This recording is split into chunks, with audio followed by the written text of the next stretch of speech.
শিশু চিকিৎসা বিষয়ক টাস্কফোর্সের চেয়ারম্যান ত্রিদীপ বন্দ্যোপাধ্যায়ের সঙ্গে কথা কাটাকাটির অভিযোগ উঠেছিল এসএসকেএম এর তৎকালীন নবজাতক চিকিৎসা বিভাগের প্রধান অরুণ সিংহের বিরুদ্ধে। এর ফলেই অরুণ সিংহকে কামারহাটির স্বাগত দত্ত মেডিকেল কলেজে বদলি করা হয় বলে অভিযোগ। বিভিন্ন মহলের মতে যা ছিল সারা পৃথিবী জুড়ে স্বীকৃত চিকিৎসককে হিমঘরে পাঠানোর সামিল। চিকিৎসক মহলেও এই সিদ্ধান্ত ঘিরে তোলপাড় হয়ে যায়। প্রশ্ন উঠতে শুরু করে, রাজ্য সরকার যদি স্বাস্থ্যক্ষেত্রে উন্নতি চায় তাহলে অরুণ সিংহকে এমন জায়গায় কেন বদলি করা হলো যেখানে তার কোনো কাজই নেই? তবে সমালোচনার মুখেও পুরুলিয়া মডেলের প্রবক্তা অরুণ সিংহর দিকে ফিরেও দেখেনি রাজ্য সরকার। কিন্তু সেই অরুণ সিংহকেই এবার দেশের দায়িত্ব দিতে চাইছে কেন্দ্রীয় সরকার। ন্যাশনাল রুরাল হেলথ মিশনের অধিকর্তা অনুরাধা গুপ্ত পশ্চিমবঙ্গের মুখ্য সচিবকে চিঠি দিয়ে অরুণ সিংহকে পরামর্শদাতা হিসেবে 2 বছরের জন্য চেয়েছেন।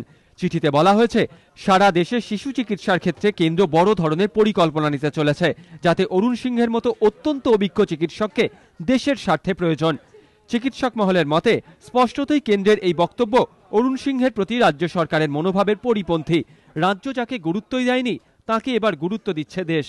1 মাস আগে এই চিঠি এসেছে, কিন্তু এখনও এ বিষয়ে সিদ্ধান্ত নিয়ে উঠতে পারেনি রাজ্য সরকার। এক্ষেত্রেও অরুণ সিংহ বিরূপ মনোভাবের শিকার হবেন কিনা তা নিয়ে বিভিন্ন মহলে প্রশ্ন উঠতে শুরু করেছে। এ বিষয়ে অরুণ সিংহের সঙ্গে যোগাযোগ করা হলে তিনি বলেন, এমন একটি চিঠির বিষয়ে আমি শুনেছি, তবে তা হাতে পাইনি।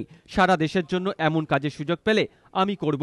দেশ উপকৃত হলে তা এ রাজ্যেরও কাজে আসবে। কিন্তু অরুণবাবুকে ছাড়ার দায়িত্ব যাদের, সেই টাস্কফোর্সের চেয়ারম্যান ত্রিদীপ বন্দ্যোপাধ্যায় জানিয়েছেন, নিয়ম অনুযায়ী অরুণ সিংহ আবেদন করলে বিষয়টি খতিয়ে দেখবে স্বাস্থ্য দপ্তর। ব্যক্তিগতভাবে অরুণ সিংহকে এই কাজের জন্য ছাড়তে আমার কোনো আপত্তি নেই। বিদ্বান যে রাজ্যে সম্মান পান না সেই রাজ্যের পরিস্থিতি নিয়ে প্রশ্ন উঠতে শুরু করে। এখন দেখার বিষয়, রাজ্য যে চিকিৎসককে ব্যবহারই করল না সেই রাজ্য দেশের স্বার্থে এই চিকিৎসক অরুণ সিংহকে ছাড়ে কিনা। নিমাই পান্ডা, ABP আনন্দ, কলকাতা।